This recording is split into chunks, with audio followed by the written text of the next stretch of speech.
قلبي الحيران ناديت يا منان أغمرني بالغفران وزدني إيمانا من قلبي الحيران ناديت يا منان أغمرني بالغفران وزدني إيمانا ذنبي تعلاني للذل أردني ذنبي تعلاني. بسم الله الرحمن الرحيم. الحمد لله رب العالمين، والصلاة والسلام الأتمان والأكملان على أشرف الأنبياء وإمام المرسلين نبينا محمد وعلى آله وصحبه أجمعین و من تبعهم بإحسان إلى يوم الدين. بینندگان عزیز و گرامی شبکه جهانی وصال حق، سلام الله علیکم و رحمته و برکاته. باز هم با قسمت جدیدی برنامه زلال ایمان خدمت شما عزیزان هستیم. البته خوشحال هستم که استاد سلیمانی عزیز را با خود دارم. در آغاز سلام های خود و شما بیننده های عزیز را خدمت جناب استاد تقدیم نموده ایشان را خوش آمد میگویم. بنده هم عرض سلام دارم، ادب احترام خدمت شما جناب استاد گرامی، استاد دهمی عزیز و همچنین خدمت هم بینندگان عزیز و ارجمند، و امیدوارم که در این لحظاتی که در خدمت بینندگان عزیز هستیم آنچه که موجب رضای الله متعال است در این برنامه ما بیان بشه. آمین. تشکر. استاد سلیمانی عزیز، میشه برای ما بگوین که در قسمت های گذشته برنامه زلال ایمان روی چی صحبت کرده بودیم؟ چون به علت مشکل صحی شما ما نتونستیم 2 هفته پی هم برنامه داشته باشیم. در برنامه گذشته عزیزانی که همراه ما بودن در برنامه زلال ایمان به خاطر دارن که ما در این برنامه از ابتدا که با محوریت موضوع ایمان برنامه را آغاز کردیم با حدیث جبریل علیه السلام که معروف به حدیث جبریل است آغاز کردیم تعریف ایمان رو و به ارکان ایمان اشاره کردیم که 6 رکن هست و من جمله این 6 رکن گفتیم که اولین رکن ایمان به الله تعالی است، دومین رکن ایمان به ملائکه الله متعال است، سومین رکن ایمان به کتاب‌های آسمانی است و چهارمین آن ایمان به انبیای الهی و پنجمین روز قیامت و ششمین ایمان به قضا و قدر الله متعال.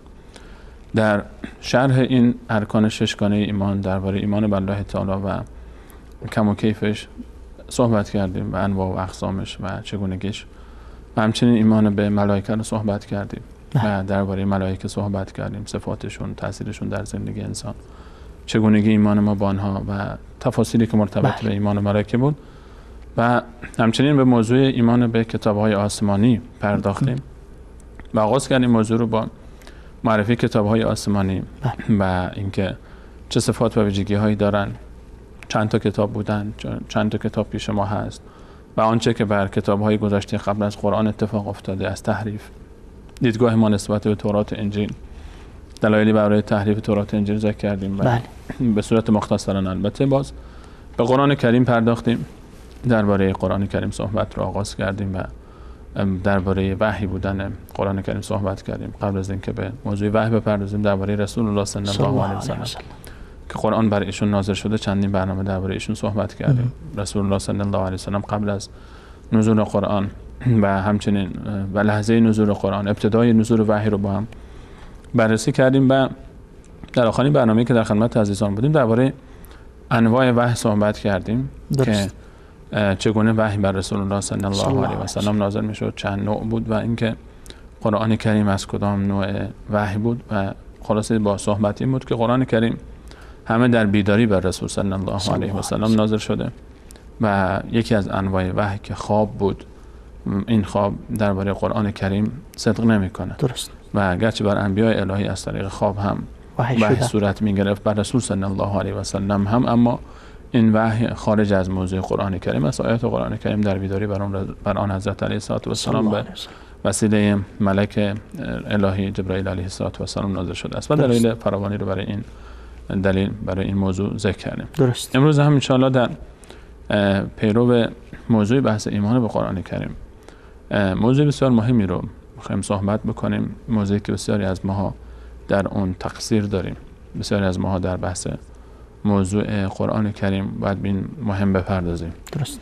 موضوع حق قرآن بر مسلمان، درست. بر مؤمن، که چه برخوردی ما بعد، چه انتظاراتی از ما از یک مسلمان هست درباره در مقابل قرآن کریم و قرآن کریم چه حقوقی رو بر ما دارد. ان شاء الله امروز سعی می‌کنیم که در این موضوع در خدمت بینندگان عزیز باشیم. تشکر. بله بینندگان عزیز، همانگونه که استاد اشاره کردن در باب سومین رکن از ارکان ایمان که ایمان به کتاب‌های آسمانی هست، نوبت قرآن کریم رسید. گفتن ما چند برنامه در مورد شخصیت و ذات پیامبر اکرم صلی الله علیه و سلم صحبت کردیم، چون قرآن کریم بر ایشان نازل شده است و سپس آغاز وحی بر پیامبر اکرم صلی الله علیه و سلم داستان این آغاز وحی چگونه بود را نیز مطرح کردند و سپس انواع وحی را، از جمله انواع وحی گفتن وحی در خواب است که پیامبر در خواب چیزی را میبینه و این خواب پیامبر صلی الله علیه و سلم و سایر پیامبران وحی می باشد. البته قرآن کریم از این نوع وحی که وحی در خواب باشد مستثنا هست. تمام آیات قرآن کریم در حالت بیداری بر پیامبر اکرم صلی الله علیه و سلم نازل شدند و گفتن این هفته روی حق قرآن بر مسلمان صحبت خواهیم کرد که قرآن کریم با عنوان یک مسلمان بالای ما چه حقوقی دارد. باید حقوق این کتاب زندگی را بدانیم تا طبق آن بتوانیم زندگی خود را سپری نماییم. خب چه حقوقی دارد قرآن برای یک مسلمان؟ اگر بخوایم به مهمترین مواردی که جز حقوق قرآن کریم بر یک مسلمان حساب میشه اشاره بکنیم، طبیعتا اولین موضوعی که موضوع حق قرآن کریم هست، از مهمترین حقوق قرآن کریم برای یک مسلمان هست، موضوع ایمان به قرآن کریم هست.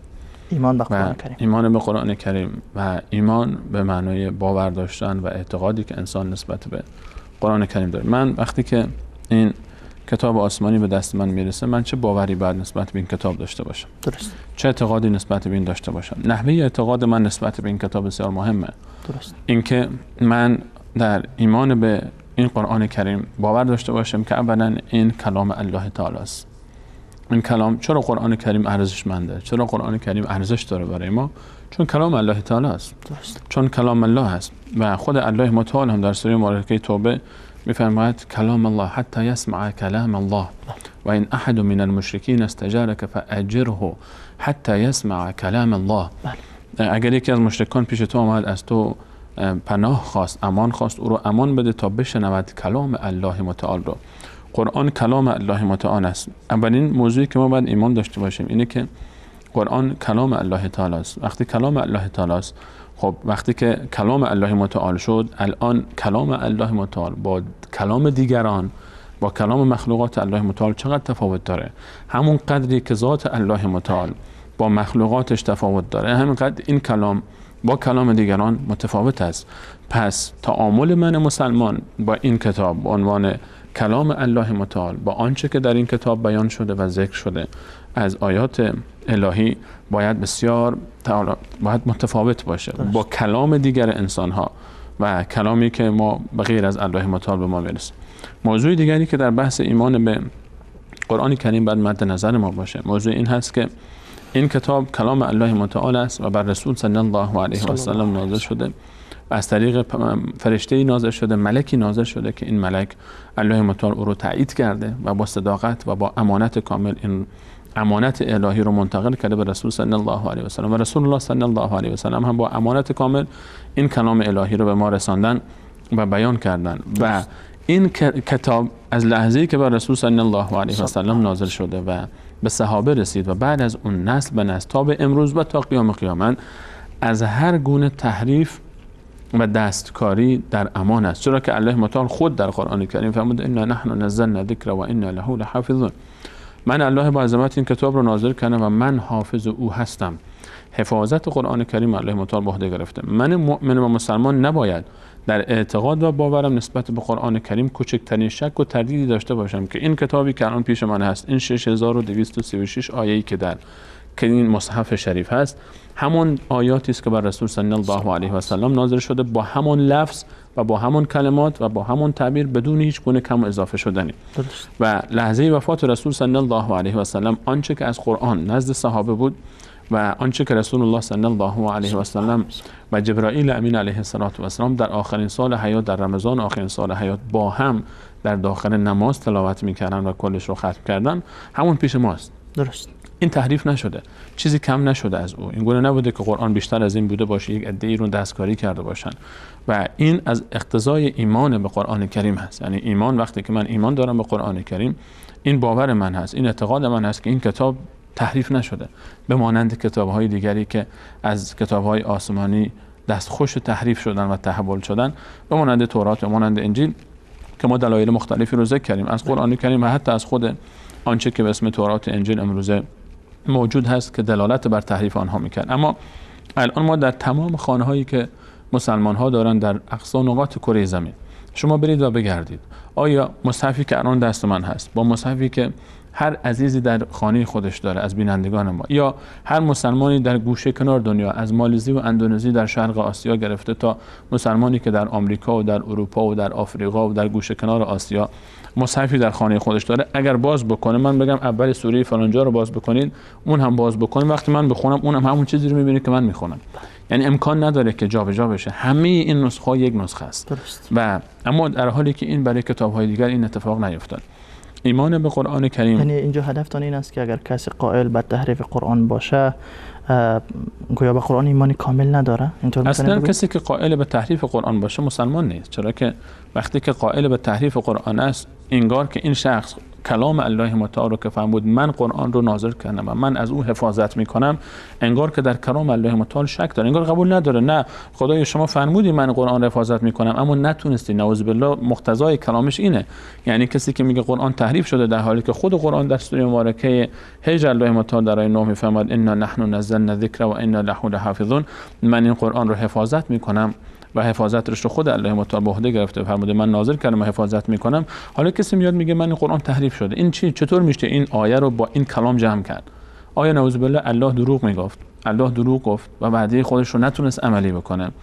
این چطور میخواد این رو توجیه بکنه؟ چطور کسی که اعتقاد به تحریف قرآن کریم داره و میگه که قرآن نمیدونم چند هزار آیه کم شده یا 3 جلد بوده الان 1 جلدش پیش ماست و 17000 آیه بوده و امثال این خرافات و خزعبلات و شرکیاتی که عده اینها رو نشخوار میکنن، این معناش اینه، اقتضای کلامش اینه که داره تکذیب میکنه قول الله متعال رو، داره الله متعال رو نعوذ بالله متهم میکنه به دروغ یا متهم میکنه به ضعف که نتونستی حرفی رو که شما زدی، خدایا تو یک حرفی زدی نتونستی عملش بکنی، تعریفش کردن بنده های تو، نعوذ بالله انگار که قدرت الله متعال در برابر قدرت بندگانش کمتر بود که نتونست وعده خودش رو عملی بکنه.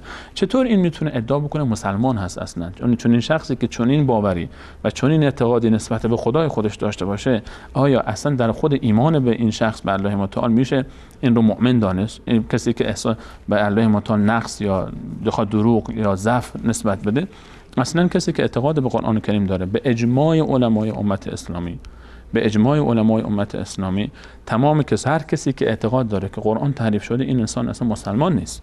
شاید هم چون مسلمانی در روی زمین هم نباشه که کسی که ادعای اسلام بکنه و خود را مسلمان بدانه و قائل به تحریف قرآن باشه. طبیعتا هر کسی که واقعا به قرآن کریم ایمان داره هرگز همچین چیزی رو نمیپذیره. و ما یقین داریم همه عزیزانی که به قرآن کریم اعتقاد دارن از تمام فرقه های اسلامی که به هر حال قرآن برای اونها مقدس است و احترام دارن، همچین خزعبلات و همچین خرافاتی رو قبول نمیکنن.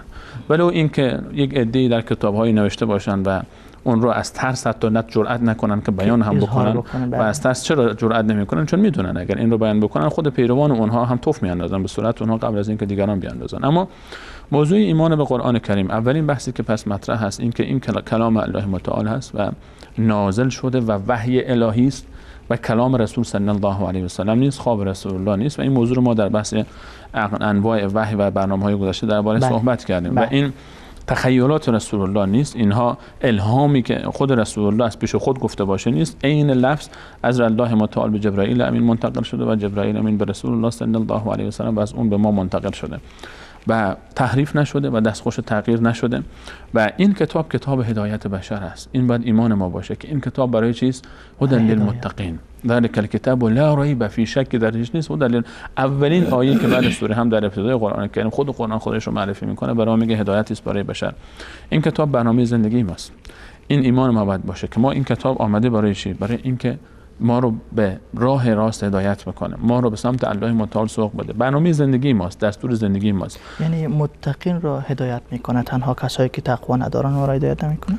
متقین یعنی چی؟ حالا ما در یکی از حقوق دیگر قرآن کریم این هست که انسان بهش عمل بکنه. قرآن وقتی که عمل نشه مثل نسخه ای هست که برای بیمار تجویز شده و اما بیمار اون نسخه رو استفاده نمیکنه. متقی کی؟ پرهیزگار است. در ترجمه فارسی میشه پرهیزکار. پرهیزکار یعنی کسی که به محتوای این کتاب عمل میکنه، پرهیز میکنه از آنچه که این کتاب او رو باز داشته و عمل میکنه به آنچه که این کتاب امر کرده.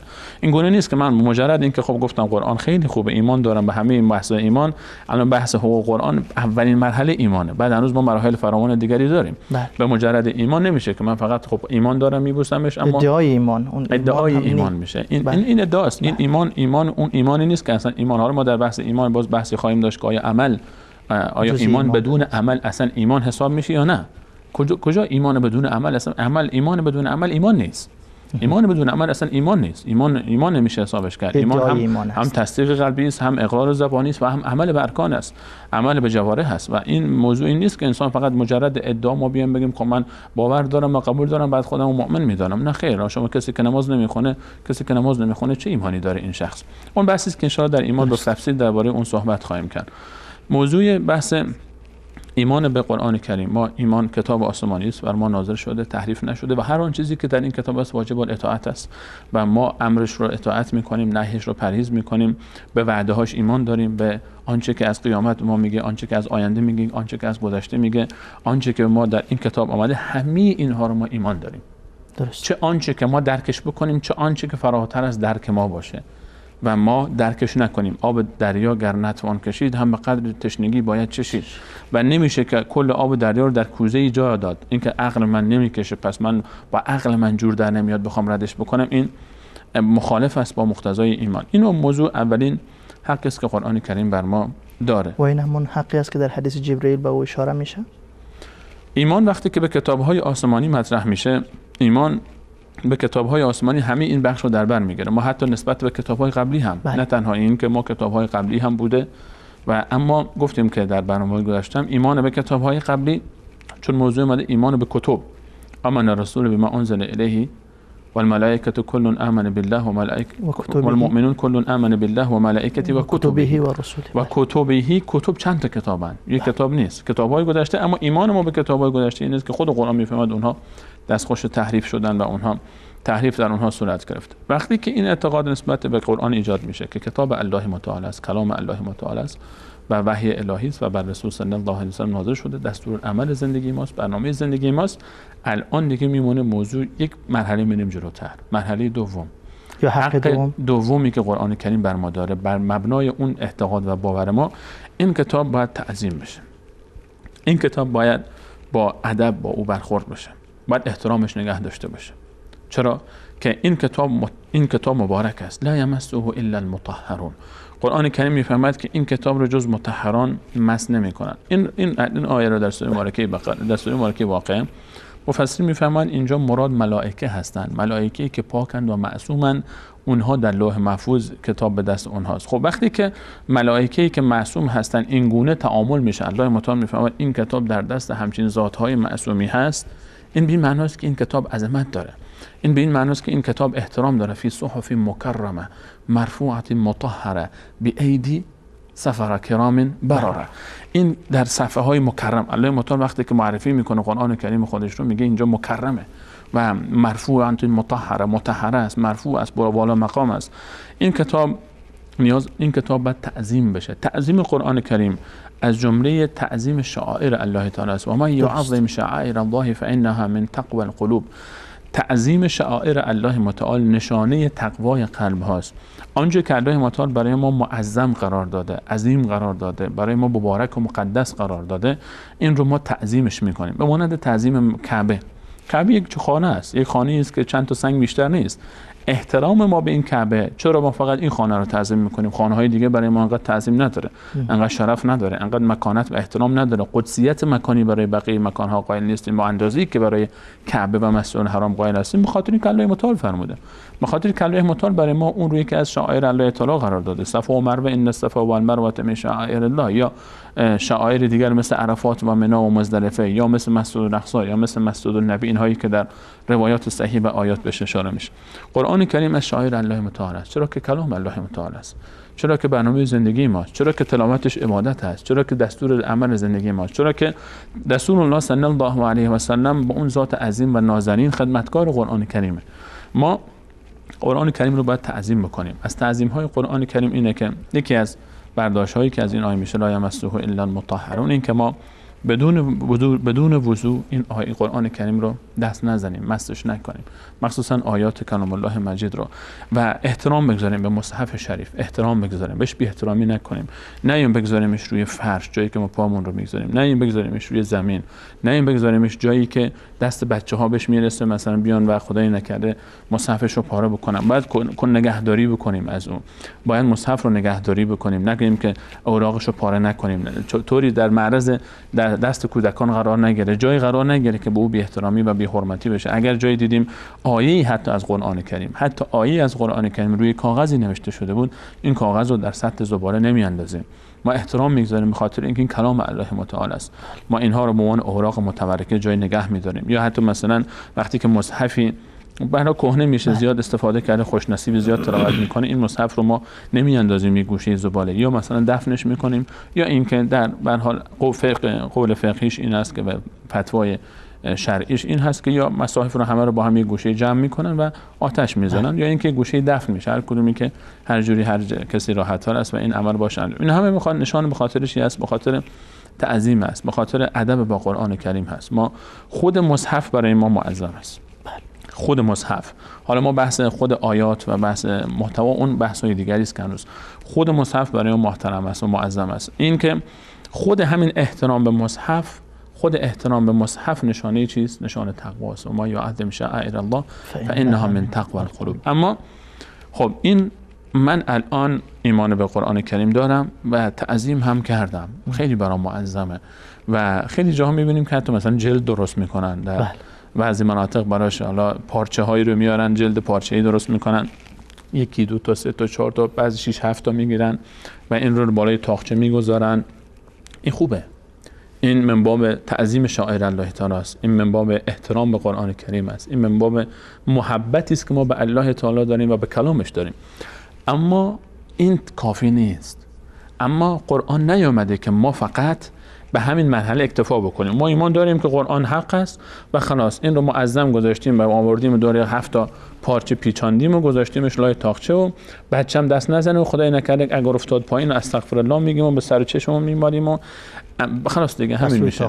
فقط رو تاق گذاشتیم و بعد اگر کسی خواست بره سفر قرآن رو بیاریم و در چیزهای کارهای عجیب و غریبی که هیچ ثبوت شرعی هم نداره قرآن بیاریم بالای سرش بذاریم از زیرش رد بشه، و یا اینکه اگر کسی خواست عروسی بکنه بعد بریم سر سفره عقد عروسی فقط قرآن رو تبرکاً بیاریم بگذاریم، یا اینکه وارد خانه تازه‌ای که میشیم به قرآن رهبر بریم قرآن ببریم که جن و پری به قول خودمون از اون خانه فرار بکنه اونجا نیان، یا اینکه بیایم یک مصحف کوچکی پیدا بکنیم آویزان بکنیم جلوی آینه ماشینمون که مصحف همینطور این طرف اون طرف تلو بخوره که مخالفه با تعظیم قرآن کریم و مغایر با تعظیم قرآن کریم است، یا اینکه بیایم نمیدونم آیات قرآن رو، آیت الکرسی و اینها رو بنویسیم فقط به عنوان تزیین بزنیم در دیوار خانه‌مان، یا روی پلاک طلایی درست بکنیم به گردن آویزان بکنیم با اون در هر جایی داخل بشیم در هر جای مناسب و نامناسبی، و اینها این نیست.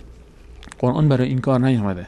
اینها بله تعظیم باید بشه قرآن کریم بدون شک، اما نه که ما فقط به همین قدر اکتفا بکنیم. تا اینجا ما فقط چیکار کردیم؟ تا اینجا ما فقط تازه شروع کردیم بحث حق قرآن رو. اما قرآن هیچ کدوم برای این نیست. این نیست که فقط تعظیمش بکنیم ببوسیم بریم تمام. قرآن کریم رو وقتی که ما الان تعظیم کردیم باید چیکارش بکنیم؟ مهمترین نمونه تعظیم قرآن کریم چیست؟ تلاوت قرآن کریمه. ما باید چیکار بکنیم؟ بعد از این که تعظیم کردیم، آوردیم ایمان داریم به این کتاب آسمانی و تعظیمش هم میکنیم و نگهداریش میکنیم و برامش احترام قائلیم و میایم شروع میکنیم به خواندنش. تلاوت میکنیم. قرآن کریم رو باید چیکار کرد؟ تلاوت کرد. یعنی چی؟ قرآن کریم رو باید خواند.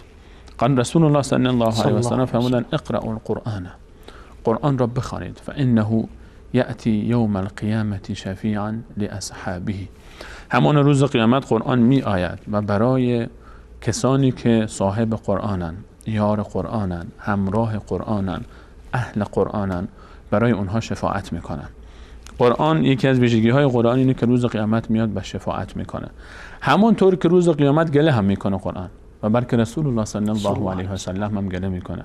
و قال الرسول یا رب ان قوم اتخذوا هذا القرآن مهجورا.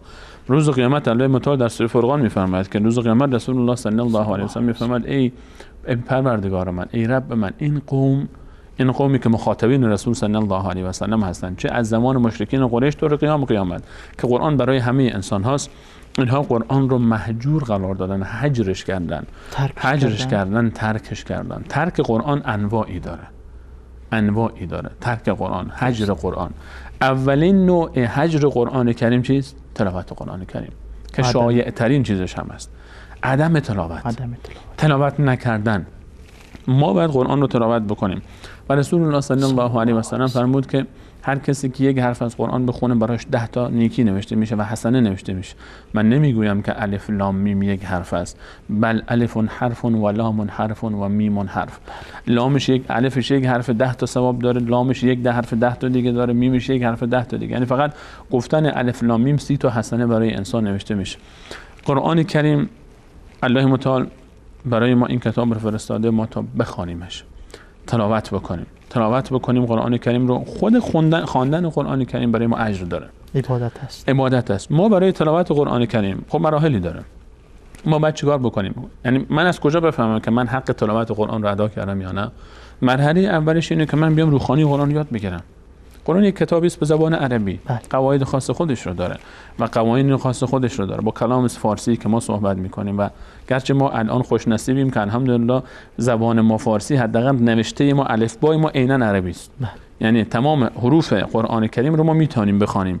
کسی که فارسی خواندن بلد باشه حداقل حروف قرآن رو میشناسه. شما فکر کنید کسی که چینی زبانش چینی هست یا مثلا انگلیسی هست یا هر زبان روسی هست، اینها بسیار مشکل دارن حتی برای شناخت حروف قرآن کریم. ما یک مرحله جلوتر از اونهاییم. اما خیلی بده و خیلی عیبه که ما با این وجود، اگر مخصوصا کسی از ما خواندن و نوشتن فارسی بلد هست اما قرآن خواندن بلد نیست. چطور بچه مسلمانی ادعا میکنه که مسلمانه، برفته و مدرک گرفته، 12 کلاس درس خونده، دانشگاه رفته، مدرک لیسانس گرفته، فوق لیسانس گرفته، دکترا داره، آقا مهندسه، بیاین قرآن باز میکنید، آقا شما یک صفحه از قرآن بخون، خجالت میکشه. بلد نیست که بخونه، نه که روش نشه بخونه، بلد نیست اصلا بخونه. فقط همین 4 تا سوره که در قرآن، 4 تا سوره که در نماز میخونه، 4 تا سوره آخر قرآن رو حفظ کرده، فقط همونها رو در نمازش میخونه. بده، عیبه، زشته برای یک انسان مسلمان، برای یک بچه‌ای که تحصیل کرده، برای خواهری دختری که تحصیل کرده است، به زبان انگلیسی بلد صحبت بکنه، بلد هست که چند تا هنر این طرف اون طرف رو بره یاد بگیره، میتونه بره کلاس‌های کامپیوتر و کلاس‌های آموزش زبان و خیاطی و آشپزی و شیرینی و فلان و فلان و فلان. اما وقتی که صحبت از قرآن کریم میشه، نمیاد قرآن یاد بگیره که سخته، که من یاد نمیگیرم، که من استعداد من نمیکشه. شما استعدادت کشید بری مدرک مهندسی بگیری، شما استعدادت کشید بری انگلیسی یاد بگیری و زبانی دیگه یاد بگیری. وقتی که به قرآن رسید شما دیگه کلا خنگ حساب میشین، شما دیگه نادان شدی به عرض پوزش از این تعابیر. یعنی بعضی وقتا ما باید استاد رحیمی عزیز مقداری با هم رک باشیم، مقداری باید خیلی صریح صحبت بکنیم. این یک درد خیلی بزرگه که جامعه ما، دانشجوی ما، که مهندس ما، که دکتر ما، که متخصص ما، که پزشک ما، که حتی بازاری ما مسلمان هست و قرآن خواندن بلد نیست. یعنی چی قرآن خواندن بلد نیست؟ به چه حجتی قرآن خواندن بلد نیست؟ فرصت برای آموزش نیست، فرصت برای یادگیری نیست، وقت نداره. وقتی برای دین خودش وقت نداره، برای چی وقت داره این بنده؟ وقت داره برای تجارت این ور اون ور دنیا بره، وقت داره برای تجارت صبح ساعت 6 از خونه بره، 5 صبح بره بیرون، ساعت 12 11 شب بیاد خونه، وقت داره روزی 12 13 ساعت کار بکنه به خاطر چند ریال پول. اما برای قرآن کریم فرصت نداره. این از مهمترین حقوقی که قرآن کریم بر ما داره، از اولین حقوقی که قرآن کریم بر ما داره. تنها بحث ایمان کافی نیست، تنها بحث تعظیم قرآن کریم کافی نیست. ما قرآن کریم رو باید یاد بگیریم، باید بخونیم. عزیزانی که نمیتونن بخونن باید اقدام بکنن. هیچ وقت دیر نیست، هیچ وقت دیر نیست. و این نشه که کسی بیاد بگه خب من الان 20 سالم شده، من 30 سالم شد، من 40 من 50 70 سالم دیگه الان از من گذشته. و والله استاد دایمی عزیز، من یک حکایت رو هیچ وقت فراموش نمی‌کنم. وقتی که فرصت نصیب شد در تهران، فرصت نصیب کرد من برای حفظ قرآن کریم مشغول حفظ قرآن کریم بودم در دارالعلوم زاهدان و شعبه حفظ زاهدان. من 18 سالم بود. همکلاسی داشتم که 75 سالش بود. یک پیرمرد ترکی بود. اسمش هم هنوز فراموش نمی‌کنم، فرمان بود اسمش. 75 سالش بود. این قبلا میگفت من راننده لودر بودم در طول 30-40 سال زندگیم. از ترکیه بلند شده بود رفته بود زاهدان. ترکیه کجا، زاهدان کجا؟ زبان هم بلد نبود، نه انگلیسی بلد بود، نه عربی بلد بود، نه فارسی بلد بود. همون زبان ترکی خودش رو همینجوری این طرف اون طرف با اشاره فهمیده بود که یک جایی هست، مدرسه‌ای هست، حرکت کرده بود. حالا دوستی اونجا بهش معرفی کرده بود، از این دیگه خبر نداشتم. اما اومده بود اینجا. همکلاسم 75 سالش بود. شروع کرده بود تازه به روخانی قرآن کریم. و این انسان اونجا 1 سال نشست، 1.5 سال نشست. قرآن کریم رو روخانیش رو یاد گرفت و به راحتی میخوان و حتی شروع کرده بود به برخی از حفظ قرآن کریم که کم کم باز خانواده‌اش خبر شدن که این اومده اینجا. فرار کرده بود از دست خانواده. فرار کرده بود، میگفت من فرار کردم که تا یاد بگیرم فقط. در 75 سالگی. هیچ وقت دیر نیست برای قرآن کریم. هیچ وقت دیر نیست. هیچ وقت مخصوصا برای تعلیم قرآن کریم که انسان این عمل مبارک رو شروع بکنه. هیچ وقت دیر نیست.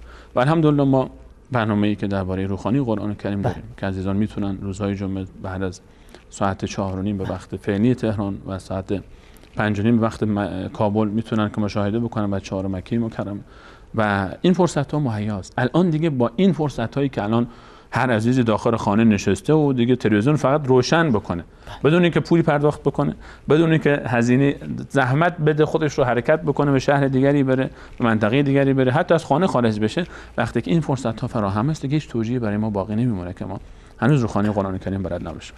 مخصوصا که قرآن کریم، تلاوت قرآن کریم برای ما چقدر اجر و پاداش داره و چقدر ارزشمند.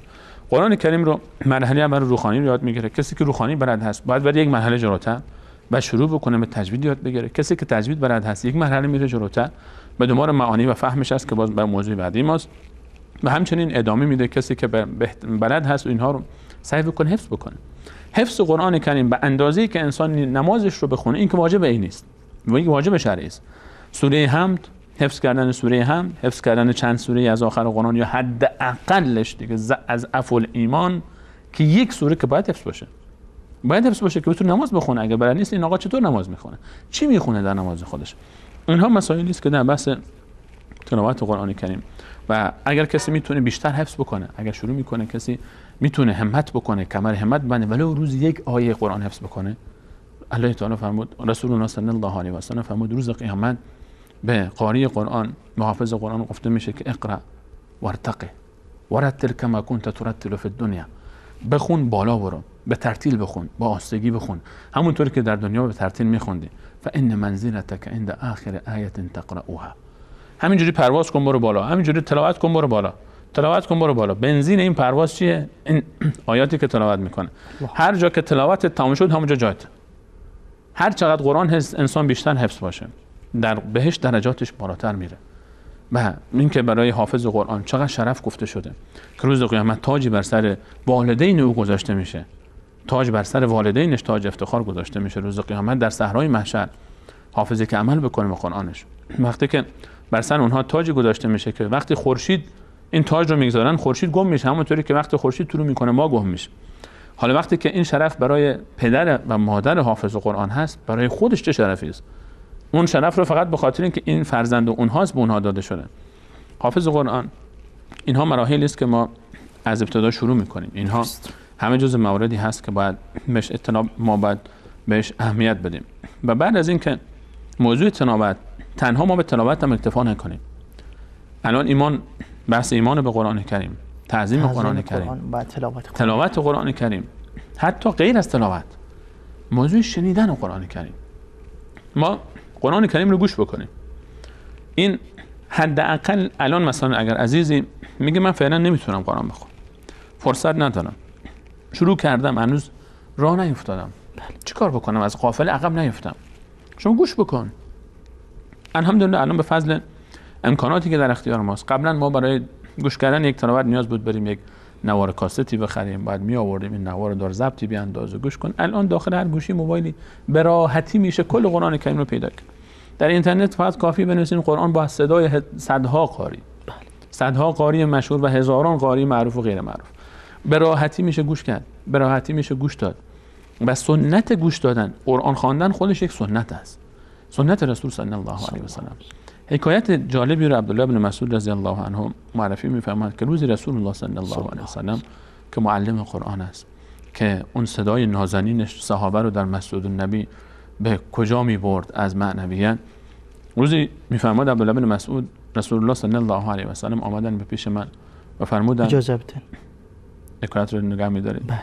اجازه بدیم بریم به سراغ میان برنامه کوتاه. بیننده های عزیز، میان برنامه کوتاهی را میگیریم و با ادامه موضوعمان که حق قرآن بر مسلمان هست و استاد سلیمانی عزیز داشتن حکایتی را ذکر میکردن، نمیدانم حکایت هم چی بود. المهم نام عبدالله ابن مسعود را فراموش نکنید رضی الله عنه. انشاءالله با حکایت برمیگردیم، با ما باشید.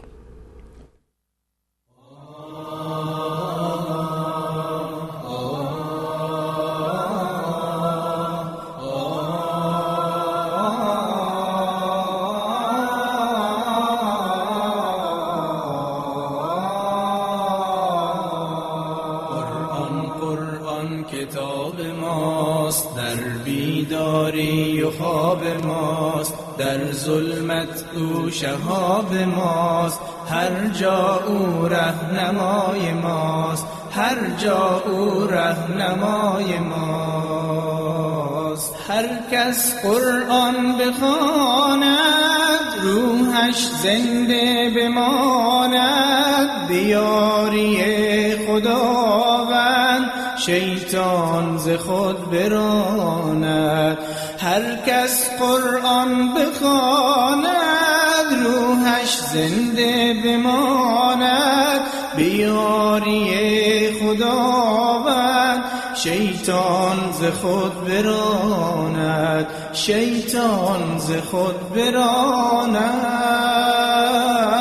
ما بنده خداییم بر درگهش گداییم، بر دین مصطفاییم با قرآن هم نواییم.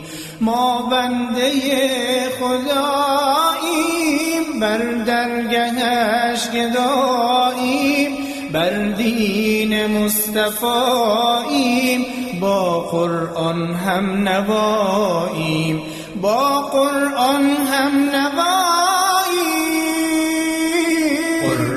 قرآن کتاب ماست، در بیداری و خواب ماست، در ظلمت او شهاب ماست، هر جا او رهنمای ماست، هر جا او رهنمای ماست.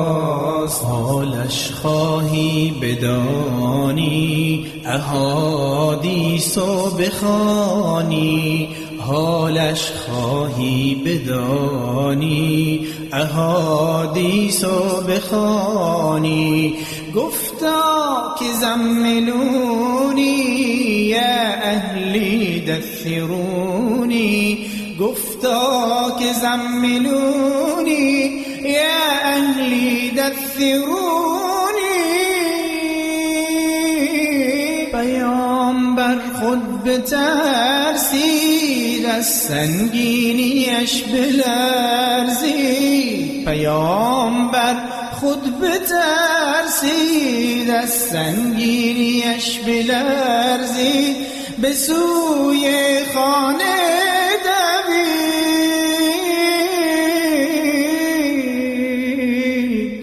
رسول الله بگردید، رسول الله بگردید. قرآن کتاب ماست، جان بخش و رهنمای ماست. قرآن کتاب ماست، جان بخش و رهنمای ماست.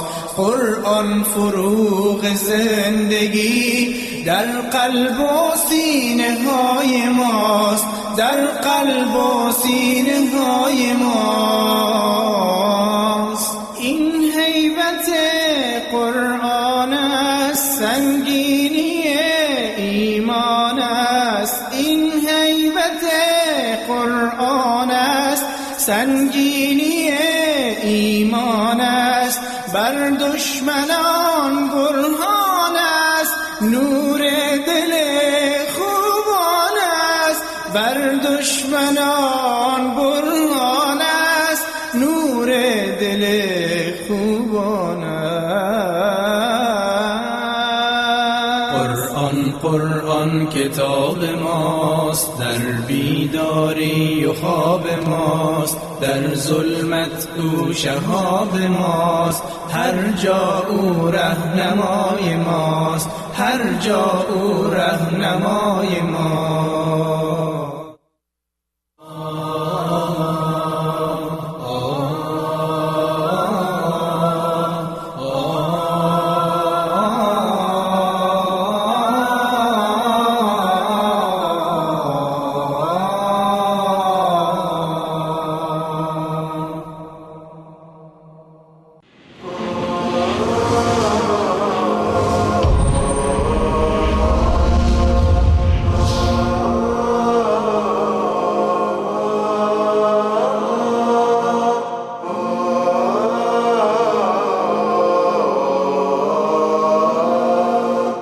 هدي الحبيب يقودني وبنوره تصفو الحياة، قد سار في درب النبي صحب وأشراف. رسول الله صلی الله علیه و آله و سلم می‌فرماید در روز قیامت به حافظ و همدم قرآن گفته می شود بخوان و بالا برو و تلاوت کن چنان که در دنیا تلاوت می نمودی، همانا جایگاه تو نزد آخرین آیه است که می خوانی.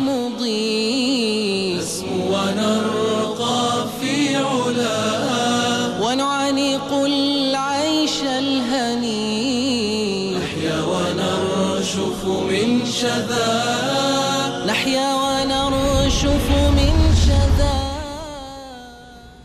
با سلام مجدد خدمت شما بیننده های عزیز و گرامی، با برنامه زلال ایمان با موضوع حق قرآن بر مسلمان هستیم. خدمت شما استاد سلیمانی عزیز در مورد حقوق قرآن داشتن صحبت می‌کردن. اولین حق قرآن را گفتن ایمان به قرآن کریم هست و حق دومش هم تعظیم و ادب همراه قرآن و احترام قرآن کریم و حق سومش گفتن تلاوت قرآن کریم هست.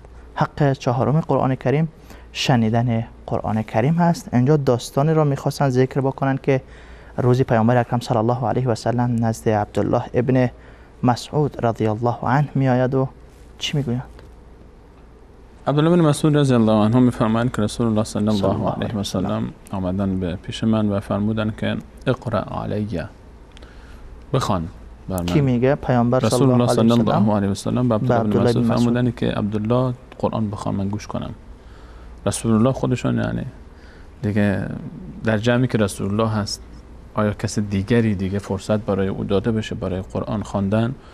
این دلالت بر این داره که خود شنیدن قرآن هم یک عبادت بزرگ است و یکی از حقوق قرآن کریم است که رسول الله علیه السلام که معلم قرآنن و قرآن بر ایشان نازل شده، میان به محضر یک از صحابه خودشون که شاگردشون در قرآن هست، استاد به پیش شاگرد میفرماید که بر من قرآن بخوان.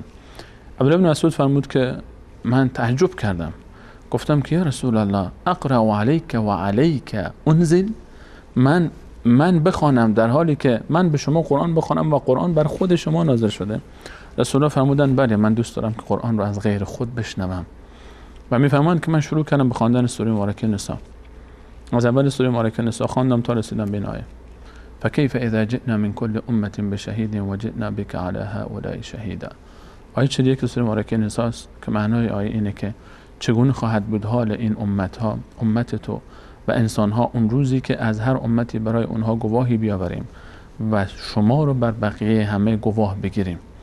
و رسول الله صلی الله علیه و سلم در این لحظه، عبدالله بن مسعود میفرماید سرشان پایین بود و فرمودن حسبک، کافی است همینقدر. و دیدم که اشک‌های از چشمان مبارکشون در حال ریختن هست و تکان میخورن از گریه کردن. خود گوش کردن قرآن کریم، گوش کردن قرآن کریم یک عبادت هست و یکی از حقوق قرآن کریم است. ما قرآن کریم رو باید گوش بکنیم. حتی کسی که قاری قرآن هست، حتی کسی که حافظ قرآن هست. خب وقتی معلم قرآن، وقتی که پیامبر قرآن علیه السلام که قرآن برایشان نازل شده گوش میکنن، بعد به طریق علما باید گوش بکنیم. الان خصوص که گوش کردن قرآن کریم تلاوتی است که عبادتی است که آسان‌تر است حتی از خواندنش. انسان میتونه مثلا، مخصوصا کسان عزیزانی که مشغولن در جاهایی که کار ثابت دارن، در مغازه هست، در بازار هست، در دکان هست، در ماشین حتی مثلا راننده هست، یا خواهری که در داخل خانه مثلا مشغول آشپزی هست، مشغول کار خانه هست، چه مشکلی داره که تلویزیونی که مثلا الحمدلله تلویزیون های فراوانی هستن که فقط 24 ساعت قرآن پخش میکنن. و یا میتونه که مثلا بیاد و ایشون خودش یه گوشی موبایلی یا در اینترنت بگرده جستجو بکنه و قرآن پخش بکنه و چقدر فضای خانه زیبا میشه و معطر میشه با تلاوت قرآن کریم. و این همه تنوع در قاری‌ها هم که الحمدلله الان فراوان هست و دست یافتن به صدای قرا بسیار آسان هست و از فضل الله تعالی بر ما، بر این امت این گونه است. ما گذشته ها خیلی سخت بود که کسی، الان پدران و مادران ما وقتی می‌خواستن تلاوت گوش بکنن حتما بعد کسی پیدا می‌کردن که بخونه و پیدا نمی‌شد به این راحتی، مگر رادیو یک وقتی یک قاری می‌خواند گوش می‌کردن و این فرصت رو نباید دست بدیم.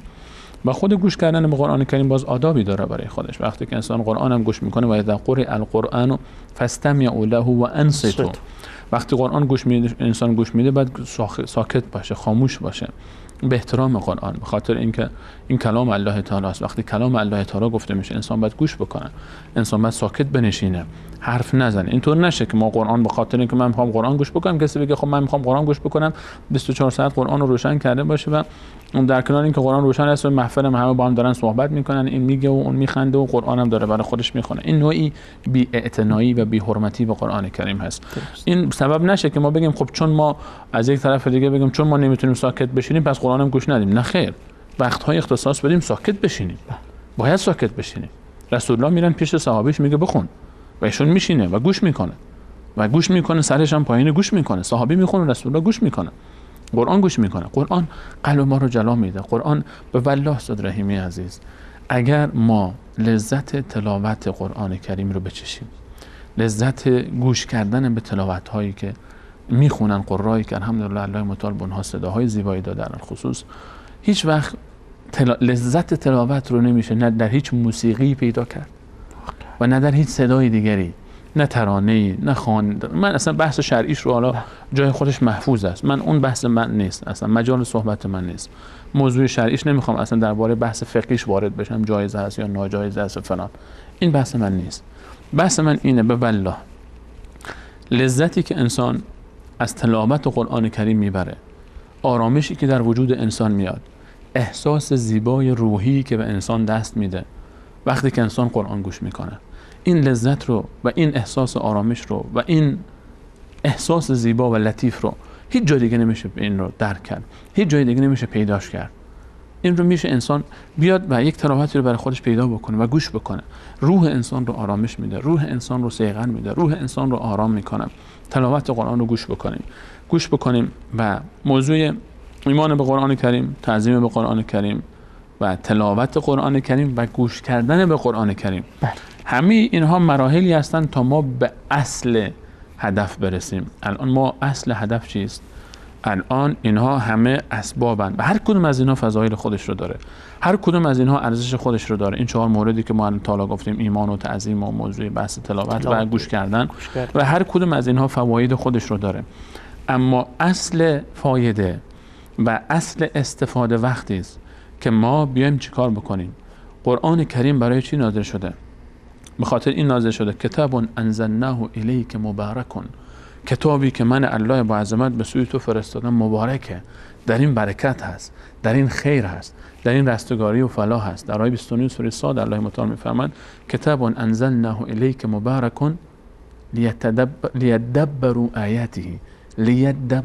آیاته، تا تدبر بشه، تا تدبر بکنن مخاطبین قرآن در آیاتش، ولی یتذکر اولو الالباب، و صاحبان لب و مغز و خرد و اندیشه درس بگیرن از قرآن کریم. افلا یتدبرون القرآن، آیا در قرآن تدبر و اندیشه نمی کنند؟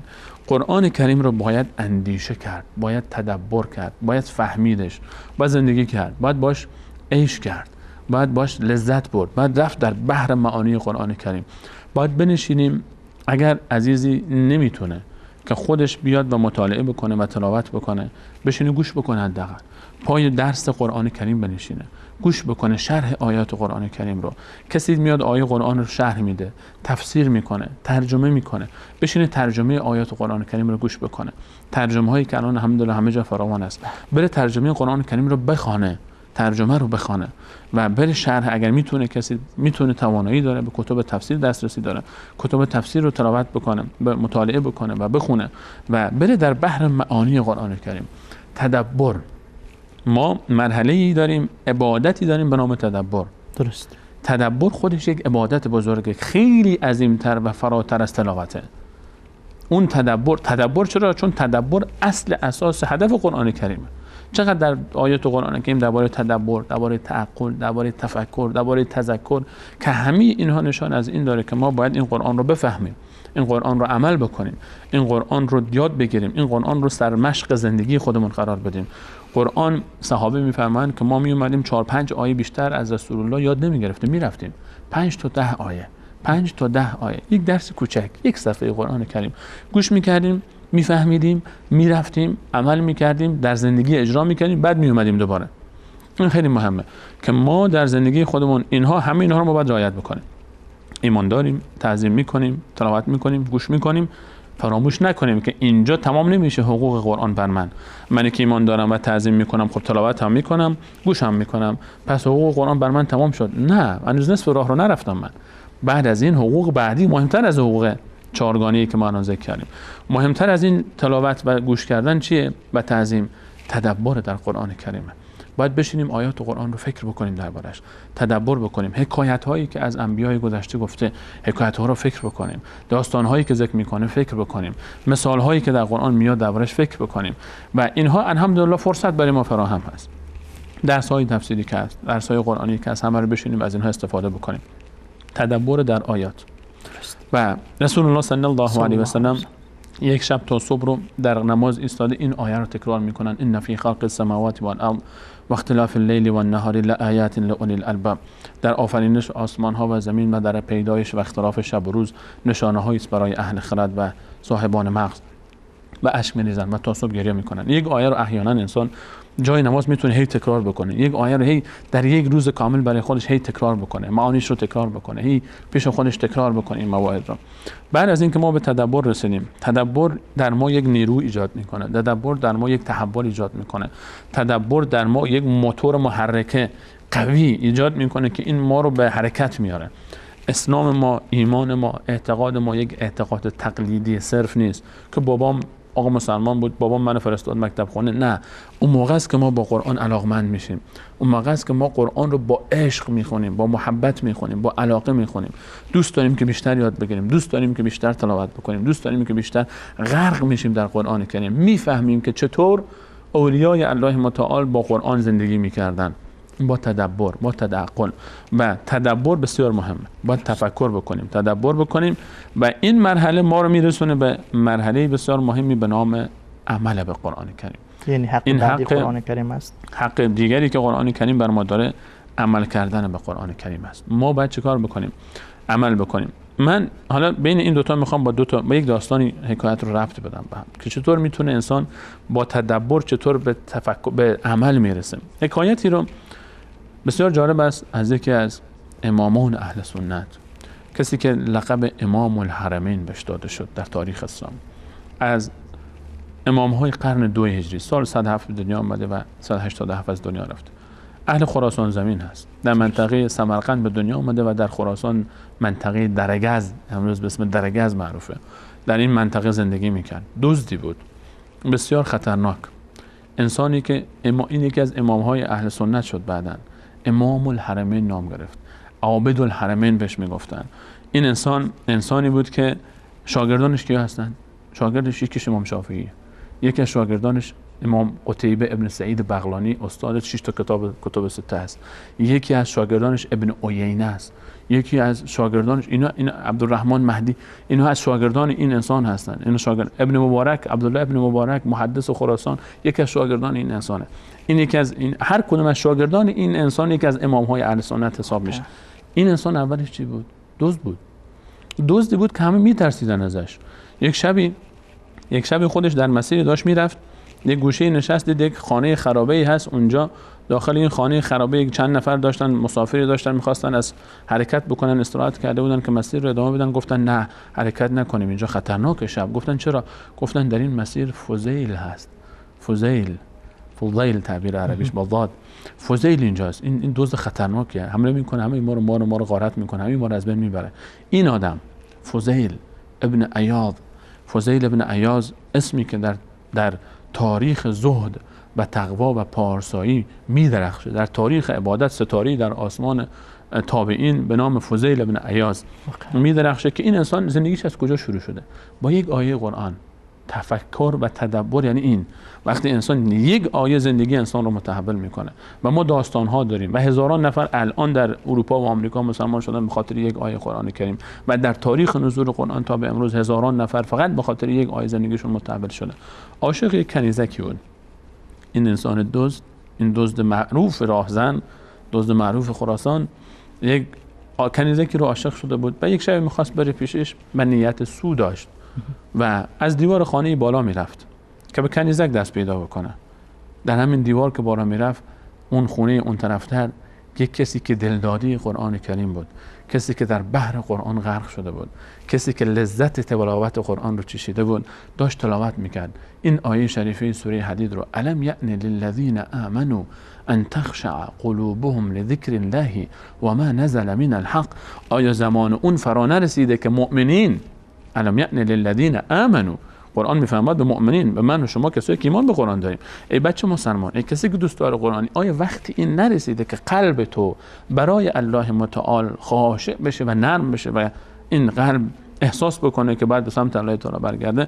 ولا یکونوا کالذین اوتوا الکتاب من قبل فطال علیهم الامد فقست قلوبهم، مانند کسانی نباشه که از امتهای گذشته دیر حرکت کردن، گذشت بر اونها زمانه و دلهای اونها سنگ شد در گناه و معصیت، و کثیر منهم فاسقون، و بسیاری از اونها فاسق بودن.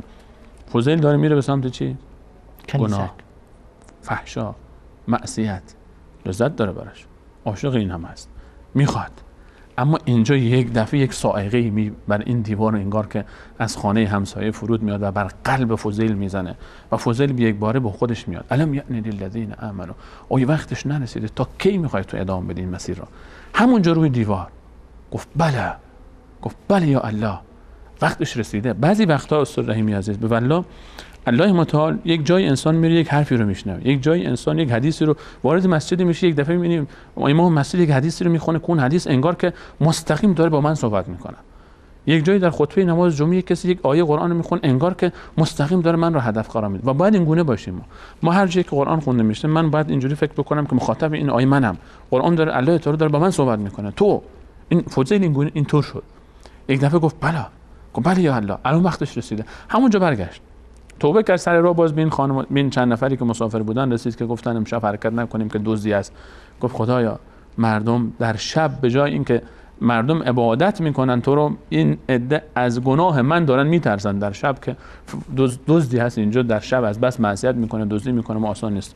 توبه کرد، برگشت، همونجا توبه کرد و رفت و عبادت کرد و زندگی رو شروع کرد. حداقل شما فکر کنید 25 30 سالش، این حداقل 25 30 سالش شروع کرد، مردانه شروع کرد، توبه کرد، مردانه برگشت، تفکر و تدبر در این آیه متحول کرد زندگیشون، به عمل رسید، شروع کرد به عمل به قرآن کریم، شد امام الحرمین، شد امام الحرم. اسمش رو گذاشته بودن عابد الحرمین، فضیل ابن عیاض.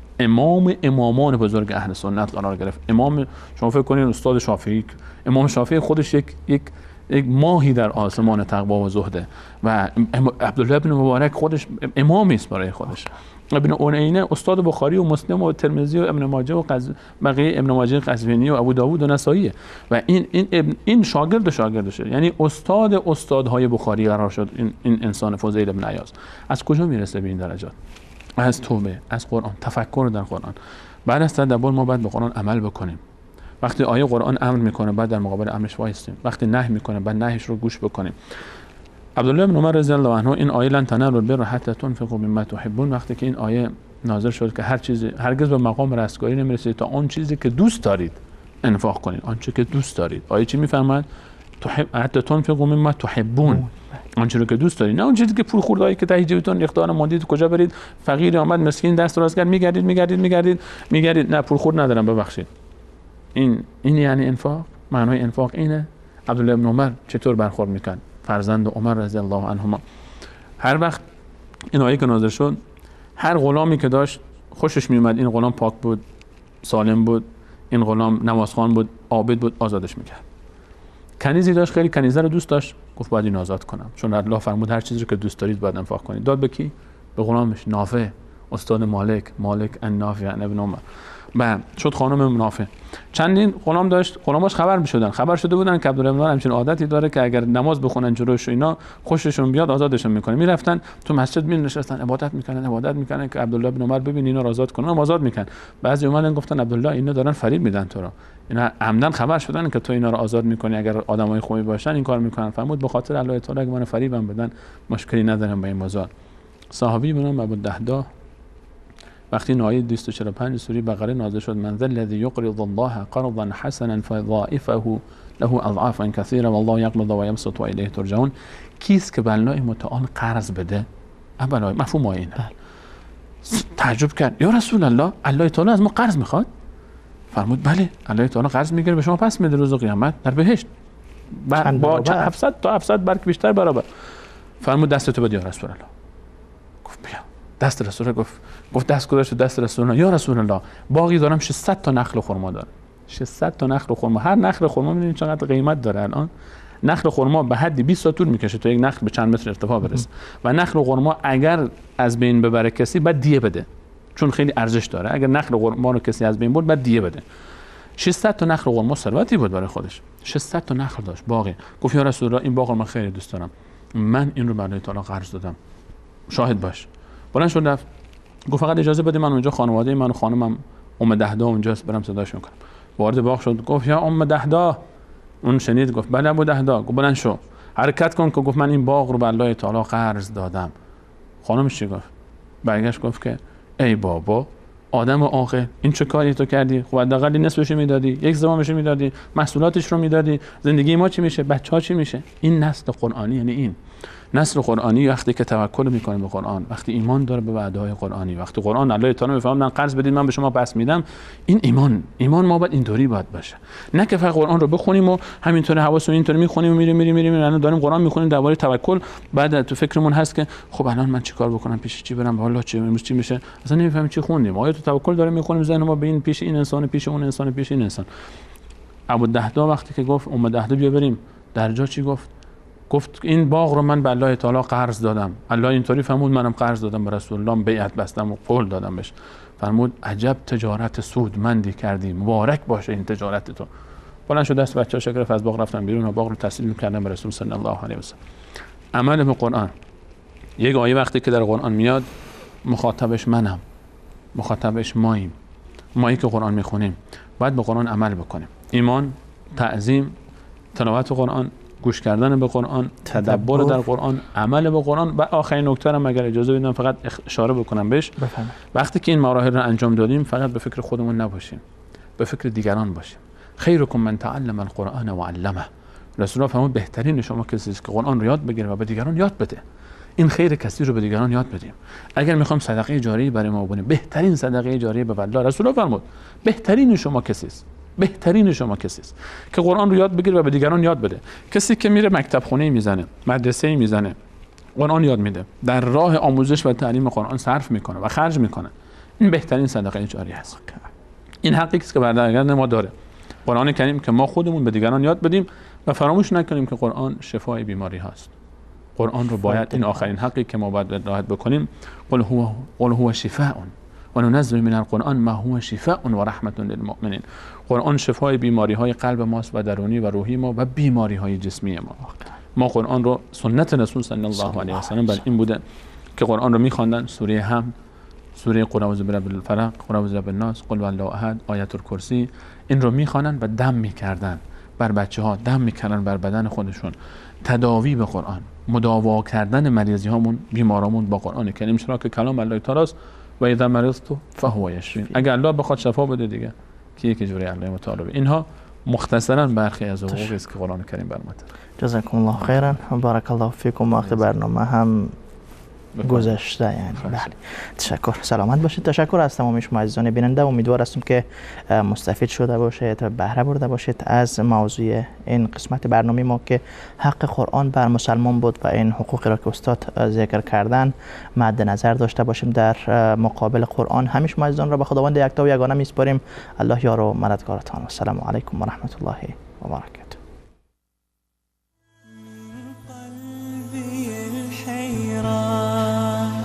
ناديت يا منان وغمرني بالغفران وزدني إيمانا من قلبي الحيران.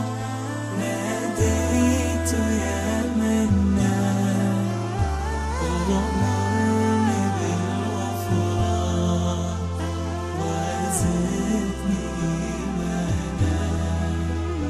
ذنبي تعلاني للذل أردني.